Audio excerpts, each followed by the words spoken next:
Success ഫയലിലേക്ക് സ്വാഗതം.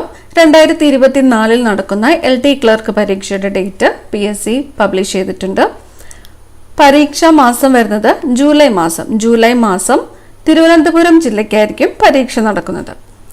2024 August മാസത്തിൽ കൊല്ലം, കണ്ണൂർ, പത്തനംതിട്ട, തൃശൂർ, കാസർഗോഡ് എന്നീ ജില്ലകളിലായിരിക്കും പരീക്ഷ.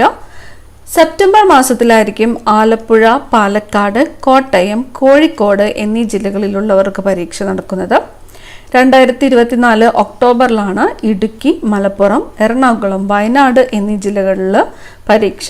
അതുപോലെ ഒക്ടോബറിൽ തന്നെയായിരിക്കും 14 ജില്ലകളിലെയും തസ്തിക മാറ്റം വഴിയുള്ള നിയമനത്തിനുള്ള പരീക്ഷ നടക്കുന്നത്. അതുപോലെ PSC ജൂലൈ മാസത്തെ പരീക്ഷാ കലണ്ടർ പബ്ലിഷ് ചെയ്തിട്ടുണ്ട്. അപ്പോൾ ആദ്യത്തെ LD ക്ലർക്ക് പരീക്ഷ തിരുവനന്തപുരം ജില്ലയ്ക്കായിട്ട് നടക്കുന്നത് 27/7/2024 ജൂലൈ 27 തീയതിയാണ് തിരുവനന്തപുരം ജില്ലയ്ക്കായിട്ടുള്ള ആദ്യത്തെ LD ക്ലർക്ക് പരീക്ഷ നടക്കുന്നത്. അപ്പോൾ ജൂലൈ മാസത്തെ പരീക്ഷാ കലണ്ടർ ടെലിഗ്രാം ചാനലിൽ കൊടുത്തേക്കാം. ആവശ്യമുള്ളവർക്ക് ഡൗൺലോഡ് ചെയ്തെടുക്കാവുന്നതാണ്. പിന്നെ കുറച്ച് മാസങ്ങൾ മാത്രമേ ബാക്കിയുള്ളൂ. പഠിക്കാൻ നല്ലോണം തന്നെ പഠിക്കുക. All the best.